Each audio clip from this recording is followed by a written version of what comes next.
Este programa é livre para todos os públicos.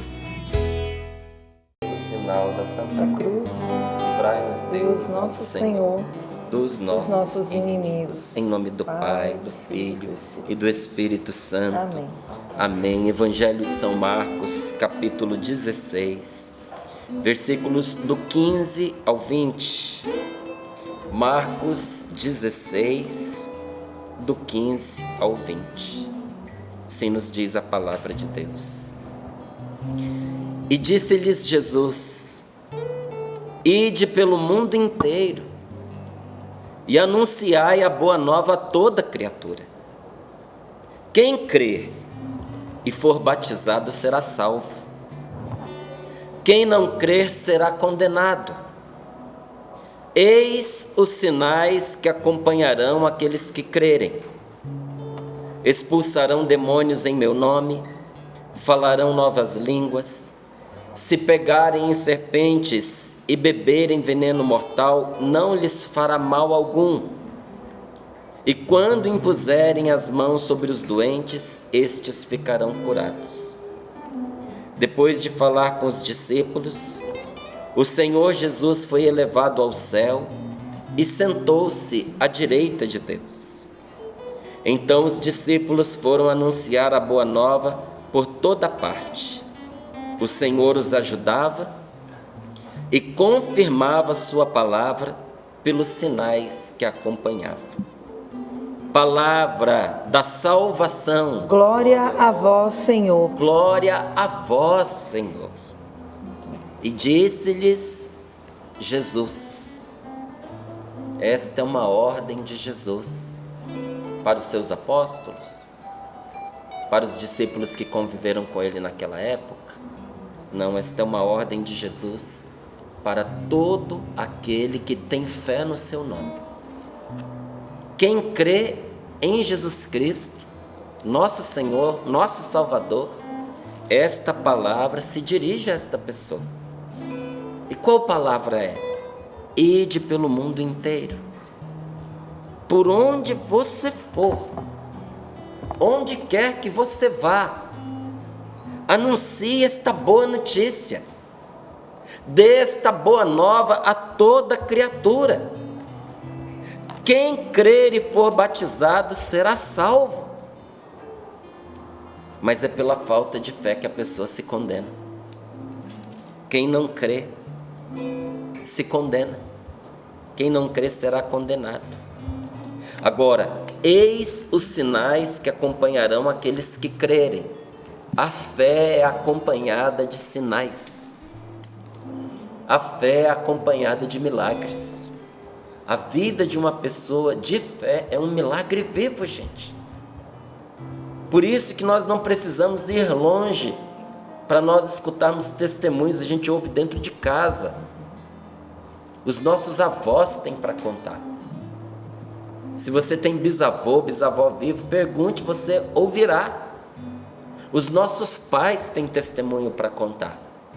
Porque onde existe fé, Deus age em favor daqueles que creem. E diz a palavra: estes milagres acompanharão aqueles que crerem.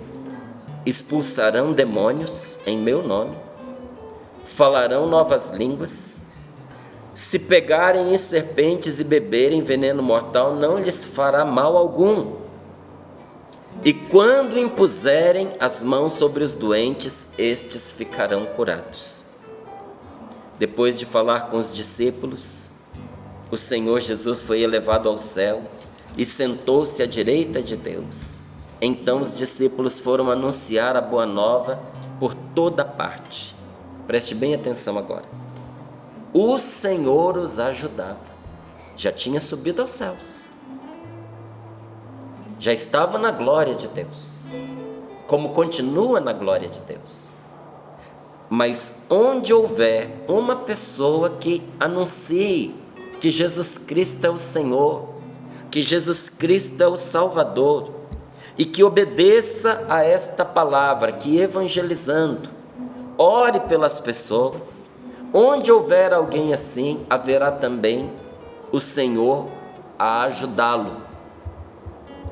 O Senhor os ajudava e confirmava a sua palavra pelos sinais que a acompanhavam. Quem é que dava os sinais? Quem operava as maravilhas? Quem fazia os milagres? Aquele que pregava? Nunca. Mas o Senhor que estava com ele. E eu quero que isso fique muito claro para todos nós. Porque uma das coisas que acontecem com quem se achega a Deus, não é? É um equívoco, mas acontece. Muitos que se aproximam de Jesus começam a incutir em si mesmo a responsabilidade de salvar as pessoas. Eu preciso salvar o meu pai, eu preciso salvar a minha mãe. O que eu vou fazer para converter o meu marido, para converter a minha esposa? Eu preciso salvar o meu filho. Uma coisa que nós precisamos entender, meus queridos: nós não somos salvadores de ninguém. Jesus é. Não sou eu e não é você. E eu sei que muitos de nós nos angustiamos porque vemos a vida que aqueles que nós amamos, nós vemos a vida que eles vão levando. E às vezes uma vida que leva para longe de Deus. E nós ficamos angustiados e alguns até desesperados. Quando você se sentir tentado a desesperar, pensa na vida que você levava. Pensa no que você fazia. E pensa onde Jesus foi buscar você. E lembra que se o Senhor te salvou, poderoso Ele é para salvar os teus também. E agora, olha que interessante. Jesus ainda tem alguém para cooperar com Ele, que é você. Através de você, a palavra dEle chega até esta pessoa que você quer tanto ver salva. Mas a salvação não é obra das suas mãos. E isso é tão importante que tira um fardo imenso da gente. Faz a parte que te cabe e confia o resto ao Senhor. Qual é a parte que nos cabe? Semear a palavra de Deus, orar pela pessoa e testemunhar com a nossa vida. A parte que cabe a mim, isso eu dou conta de fazer. Com dificuldade, sim, porque é sempre um desafio, mas é possível para mim anunciar a palavra de Deus. E como é que a gente anuncia? Abre a Bíblia, sai pregando? Não, às vezes você anuncia a palavra de Deus na oração que você faz, no café da manhã. Naquele momento em que a família está reunida à volta da mesa para almoçar, e você se lembra de agradecer a Deus, porque a providência divina não deixou faltar o alimento. E você agradece a Deus pelo dom da vida. E diante de toda a sua família, você proclama, confessa, naquela oração, que você ama o Senhor. Que você não sabe mais viver sem Ele. E você, juntamente com todos os seus, glorifica a Deus. Em poucas palavras até. A oração do almoço é sempre tão rapidinha. Mas ali os seus filhos, seu cônjuge, seus amigos, seus parentes ouvem você testemunhando e dizendo: obrigado, meu Deus, porque o Senhor é bom na minha vida, o Senhor é bom o tempo inteiro. E se eu estou aqui agora é porque o Senhor assim o quis. E o Senhor nos alimenta e restaura as nossas forças. E obrigado, meu Deus, por mais um dia. Isso também é evangelizar. E nós vamos ali, olha, semeando a palavra de Deus, ora intercedendo, ora suplicando a graça de Deus sobre alguém. Então nós anunciamos a palavra, oramos pela pessoa e tem algo que não pode faltar: o nosso testemunho. Porque aquilo que a gente anuncia tem que ser coerente com a vida que a gente vive. Eu não estou dizendo para você que nós somos perfeitos e que vamos ser perfeitos. Mas coerência quer dizer, quando a gente se desvia, voltar ao caminho correto. Uma pessoa coerente não é aquela que nunca se desvia. mas é aquela que quando se desvia, reconhece e volta ao caminho, e volta o mais rápido possível. Se você fizer isso, você estará levando, sim, o Salvador para dentro da sua casa, para junto dos seus, para junto daqueles que você ama. E a palavra de Deus, ela nos mostra atitudes concretas que nós devemos ter. Eu sei que quando nós vamos vendo alguém assim, querido, se perdendo, nós queremos agir logo, nós queremos ajudar essa pessoa a voltar ao bom caminho ou a sair do mau caminho. E algumas pessoas até de maneira precipitada querem fazer isso pela força, por meio de chantagem, constrangendo. Tem pai que ameaça o filho, tem esposa que ameaça deixar o marido. Quantas vezes eu escutei alguém dizendo: olha, meu esposo não me acompanha. Eu não sei se eu quero continuar ao lado de uma pessoa assim que não me acompanha na minha fé. Às vezes o marido dizia isso, porque acontece também, viu? Do marido estar empenhado nas coisas de Deus, querer seguir com fidelidade o que Deus lhe pede, e a esposa ficar puxando para trás. Já vi isso acontecer muitas vezes. Me permita abrir esse parêntese. A mulher olha o marido sempre colocando em perigo o casamento, pelos lugares que ele frequenta, pelos amigos com os quais ele convive, às vezes pelos vícios que ele ainda alimenta, e ela começa na cabeça dele que ele precisa procurar a Deus, que ele precisa se confessar, que ele precisa voltar para a igreja, que ele precisa encontrar um rumo. Uma hora dessa ele aceita. E como acontece com muitos homens, quando entra numa coisa, entra de cabeça, e aí a mulher que o convidou começa a se angustiar. E a dizer: agora também já está demais, agora ele já vive dentro da igreja, eu queria que fosse, mas eu não queria que fosse desse jeito, não, desse modo não dá. E começa a trabalhar para retirá-lo daquela decisão que ele tomou, até pensando que está promovendo um equilíbrio. Ô, minha amiga, faz isso não, porque talvez o seu marido, para poder até corresponder ao pedido que você fez, que ele viu que era coerente, escolheu fazer da única maneira que funciona para ele. É tudo ou nada. Se você tirá-lo do tudo que é Deus, você vai ter um nada do seu lado. Confie em Deus que o equilíbrio será dado a ele. Mas tenha paciência. Então muita gente às vezes trabalha dessa forma, sabe? Chantageando a outra pessoa, ameaçando até com as coisas da Sagrada Escritura, e vai fazendo com que muita gente tome até pirraça da palavra de Deus, da evangelização. Então, mas concretamente, o que fazer? Se você está vendo uma pessoa que se perdeu, você pode ter certeza que estar perdida é um grande sofrimento para ela. Todos sofrem, mas a pessoa que está perdida é a que mais sofre. Então, um conselho de amigo, de irmão: se ali já existe muita dor, muito sofrimento, não ponha mais sofrimento onde o sofrimento já é muito. Sabe, Jesus diz: vinde a mim, vós todos que estáis aflitos sobre o vosso fardo, e eu vos aliviarei. Jesus vem para tirar aquele fardo esmagador que está matando a gente. Nós temos que aprender a aliviar as pessoas, sabe? Porque quando você traz alívio para a vida de alguém, essa pessoa fica agradecida a você. Talvez ela nem te escutasse antes, mas por causa do favor que você lhe prestou, do serviço que você fez a ela, da ajuda que você fez chegar até ela, da mão que você estendeu, talvez essa pessoa passe a te escutar como ela nunca antes havia te ouvido. É provável que ela até se interesse em saber por que você é desse jeito.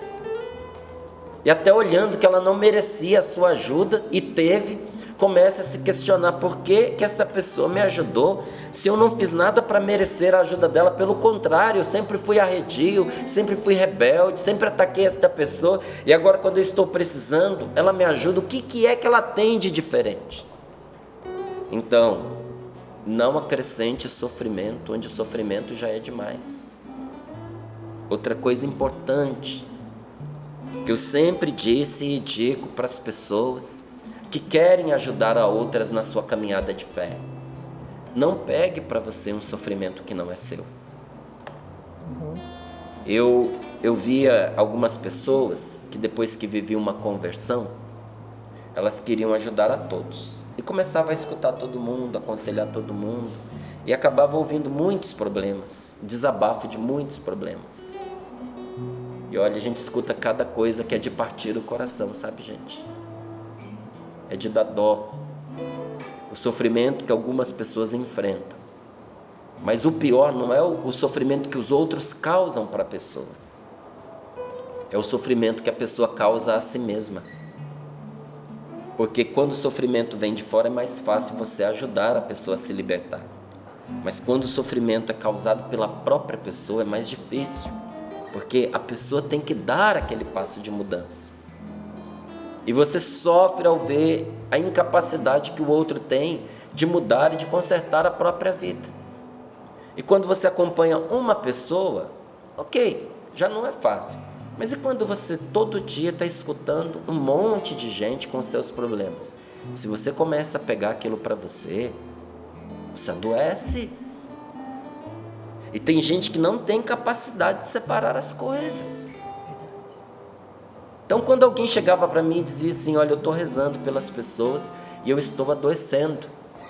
Eu já sabia o que era. A pessoa atendia e levava consigo o problema do outro. Então, a primeira coisa que eu ensinava era: não pegue para você uma carga que você não tem condições de resolver. Esse problema não é seu, é da pessoa. Ela vai precisar dar o passo, ela vai precisar fazer a mudança. E você vai precisar respeitar isso. E quando a pessoa não conseguiu, eu dizia para ela: então você pare de atender as pessoas. Porque senão vai ser mais um problemático, vai ser mais um doente. A gente faz isso dentro de casa. A gente quer converter a outra pessoa e a gente sofre o problema do outro como se fosse nós, inclusive, principalmente quando se trata de um filho. Olha, muitas vezes lá em casa, eu conversando com os meus filhos, eu dizia isso: cada um é responsável pelas próprias escolhas. Se você escolhe mal, é claro que seu pai vai sofrer. Vou sofrer por compaixão. Vou sofrer com dó de você. Mas não vou sofrer no seu lugar.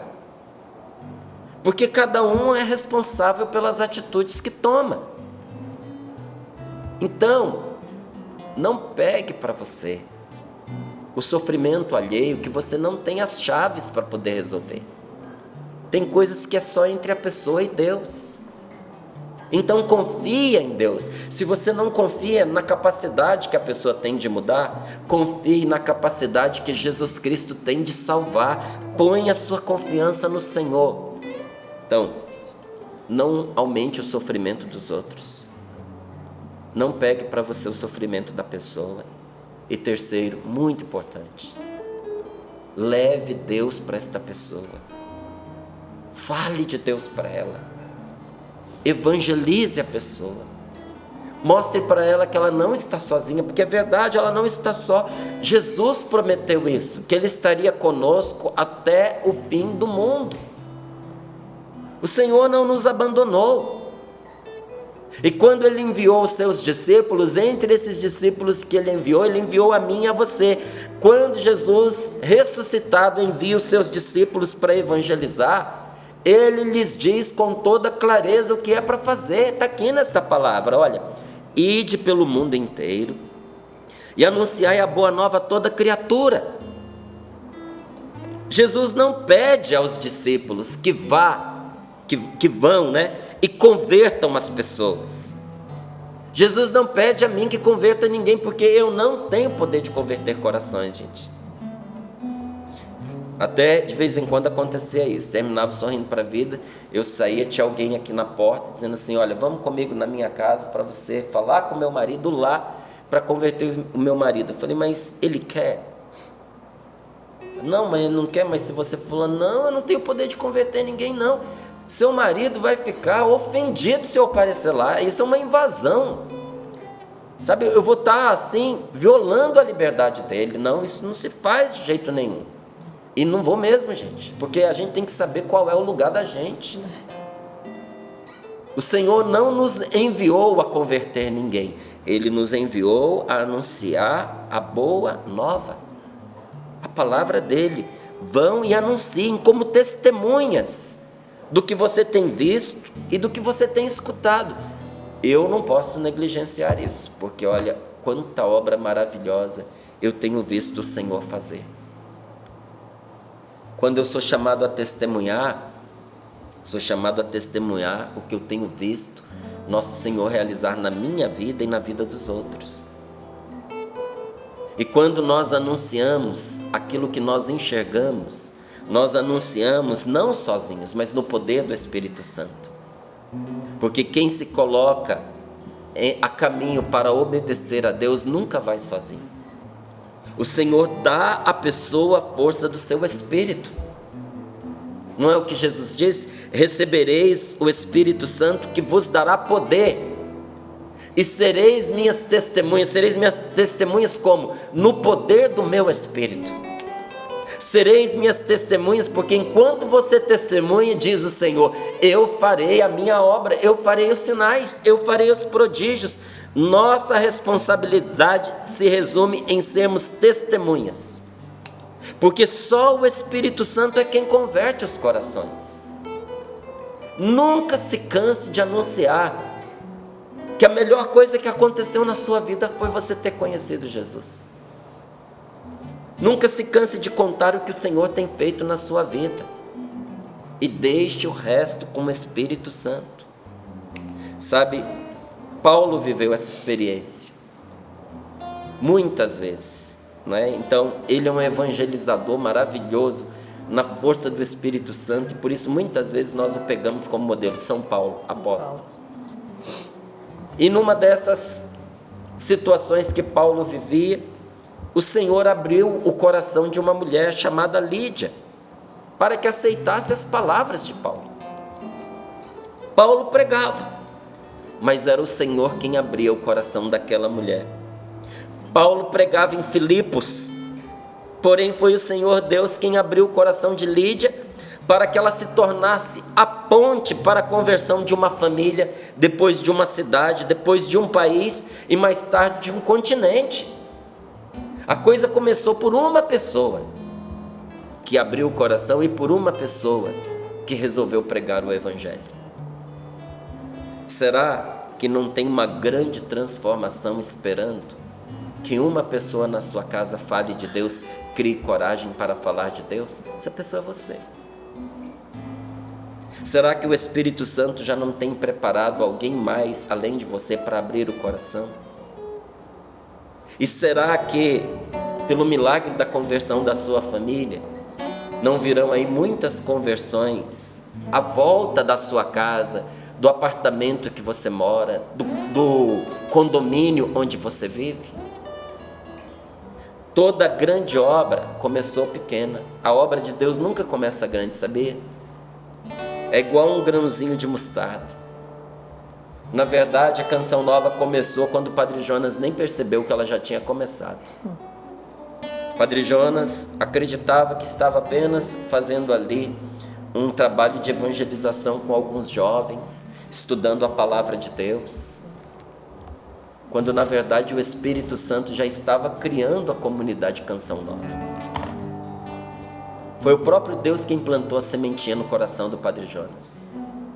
Mas ele, muito esperto, muito atento, em comunhão com Deus, logo percebeu. Mas percebeu quando Deus já estava fazendo.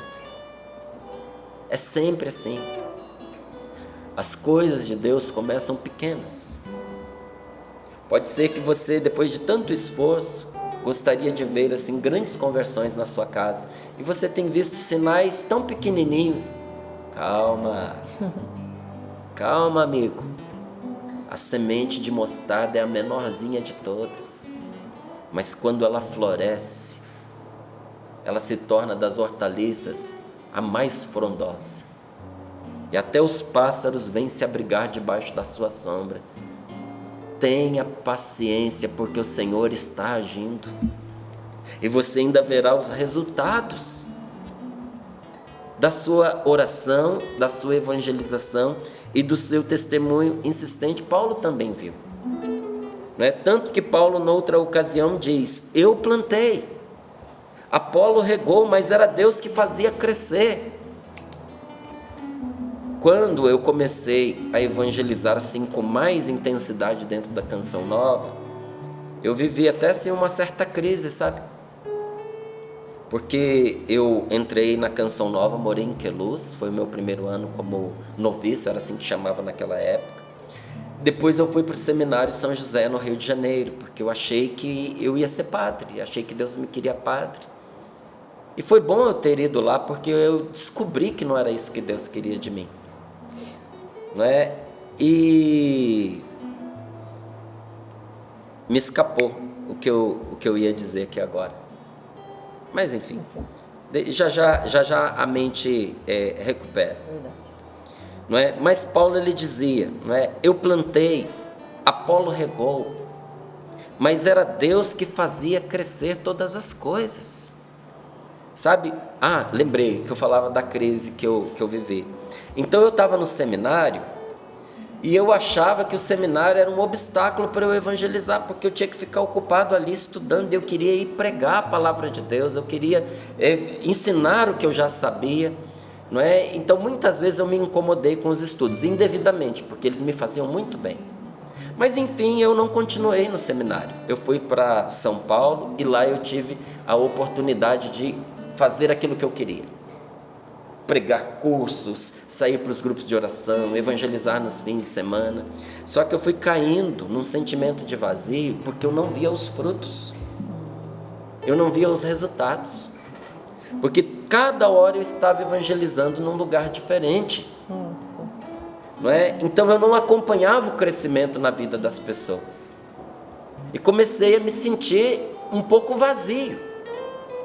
E ali eu aprendi duas coisas. Primeiro, que a gente que é homem, nós temos necessidade de ver o fruto do trabalho das nossas mãos. Então é importante que a gente se ocupe com alguma coisa além da evangelização pregada, não é? E logo eu me ocupei também. E a outra coisa foi a que Deus me disse: a sua missão não é ver o fruto, a sua parte não é ver e nem fazer frutificar. A sua parte, meu filho, é semear. A sua parte é pregar a palavra. A mim cabe fazer dar fruto. A mim cabe o resultado. A mim cabe a conversão. Paulo tinha entendido o que eu não tinha entendido ainda. E ele dizia: eu plantei, Apolo regou, mas era Deus que fazia crescer. Nossa parte, gente, é semear sempre. Sempre. Sem cessar, sabe? Os judeus, eles falam que a palavra de Deus deve estar sempre sobre o nosso coração. Tanto que eles colocam, né, numa caixinha uns trechinhos da palavra de Deus e amarram na testa, amarram no braço.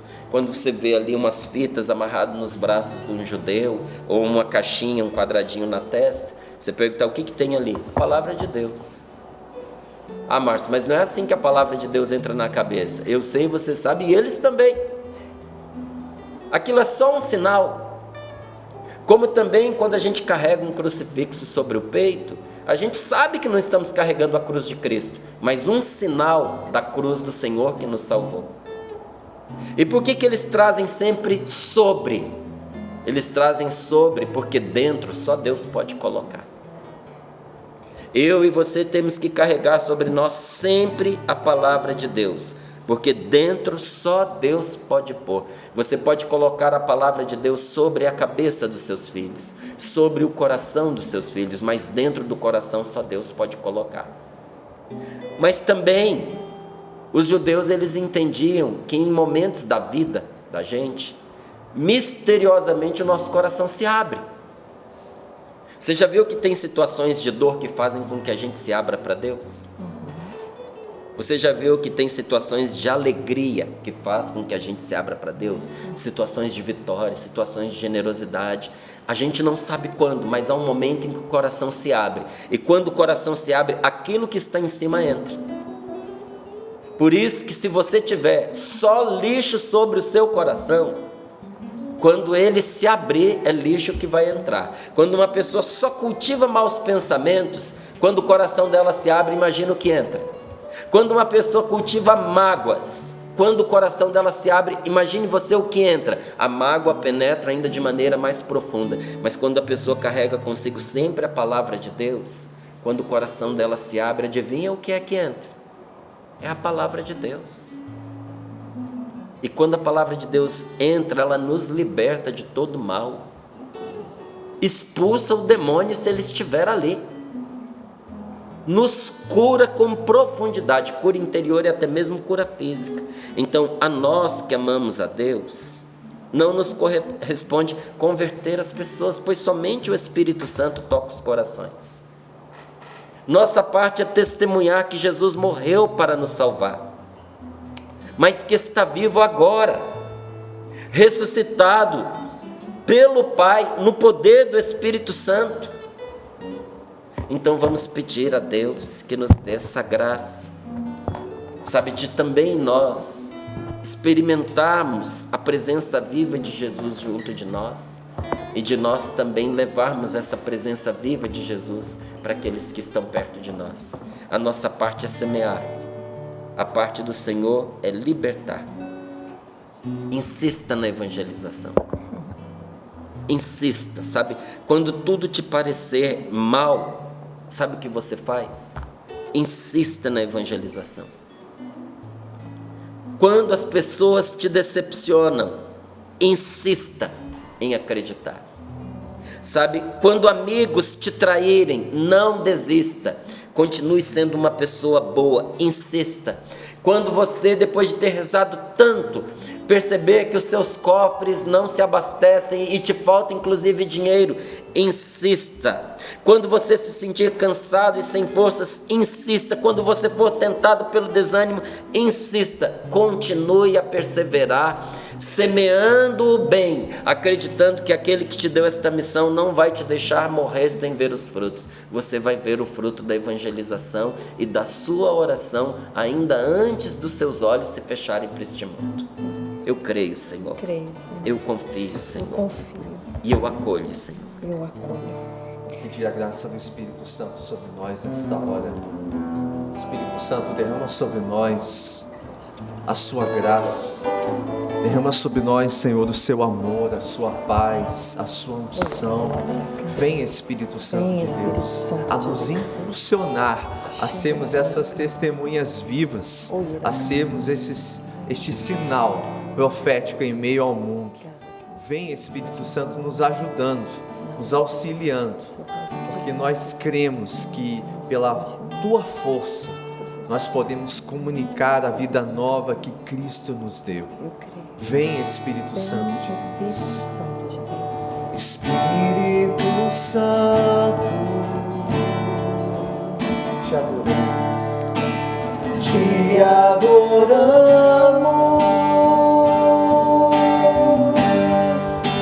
Derrama sobre nós o amor que vem do céu. O amor que vem do céu, paz, derrama sobre nós, a paz que vem do céu, a paz que vem do céu, a unção, derrama sobre nós, a unção que vem do céu, a unção que vem do céu. Pensa isso. Espírito Santo, te adoramos, Senhor. Te adoramos.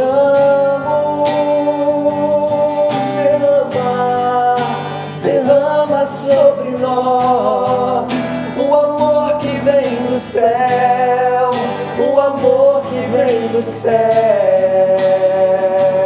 Derrama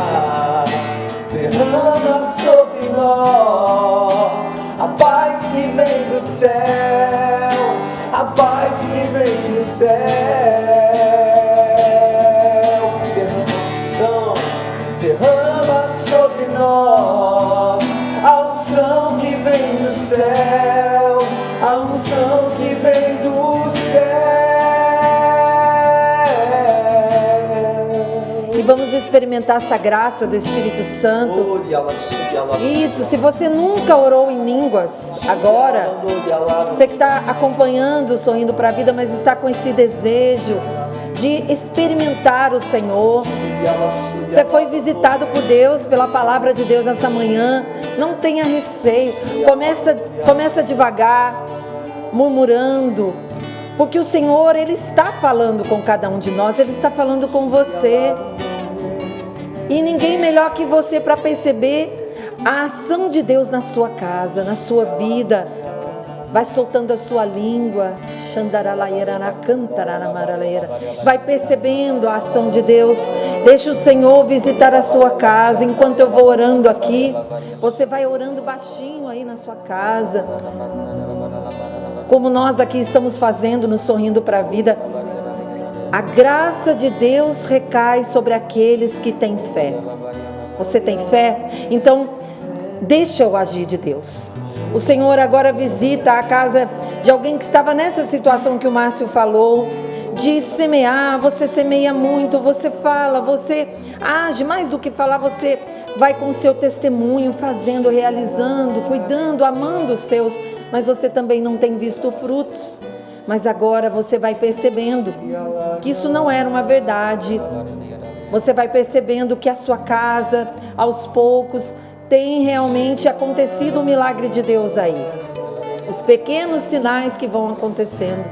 Ser mãe, que essa semana foi visitada por Deus, pelo seu filho que foi te procurar, encostou a cabeça no seu ombro, pediu um conselho. Olha aí, mãe, a semente de Deus. Obrigada, Senhor, porque a visita do Espírito Santo sobre nós, ele tira o desânimo, ele cai por terra as mentiras e traz à tona aquilo que é verdade. Sim. Deus é fiel e Ele age na nossa vida. Senhor, nós te entregamos este teu filho, esta tua filha, que ouvindo esta palavra dizia: mas eu tenho feito isso há tanto tempo. Já há tantos anos eu tenho falado de Deus. Você que diz: eu tenho rezado tanto, eu tenho amado, tenho plantado essa semente do bem, mas eu não vejo esses frutos acontecerem na minha casa.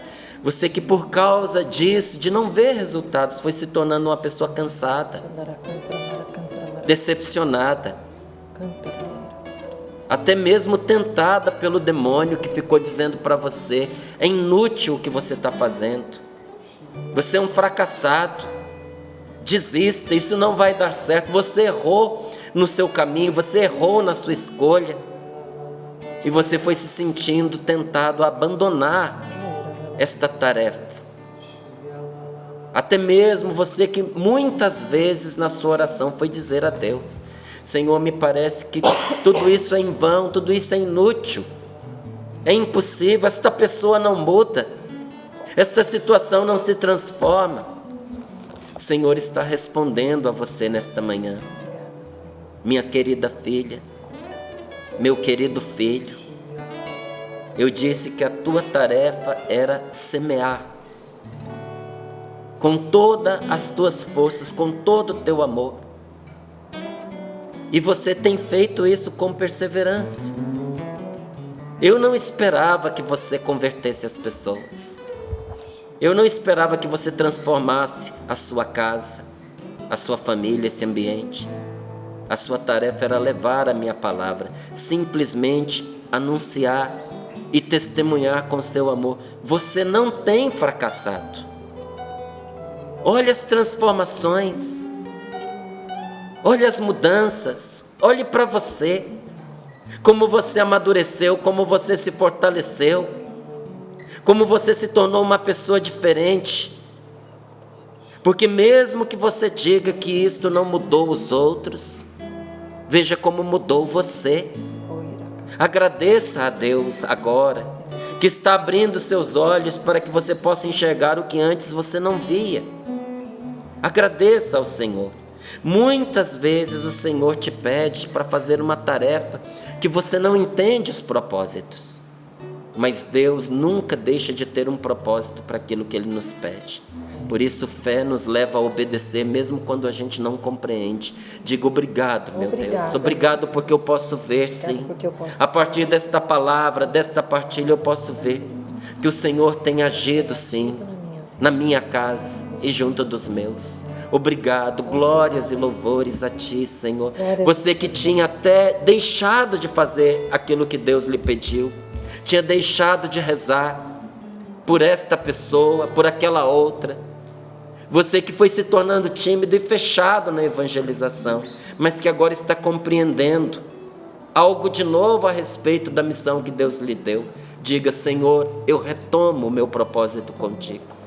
Senhor, eu não vou desanimar, eu não vou desistir. Perdão, Senhor, pelas vezes que eu baixei a minha guarda, mas agora, com renovado ardor missionário, eu retomo a minha vida de oração e o meu amor pela Tua palavra.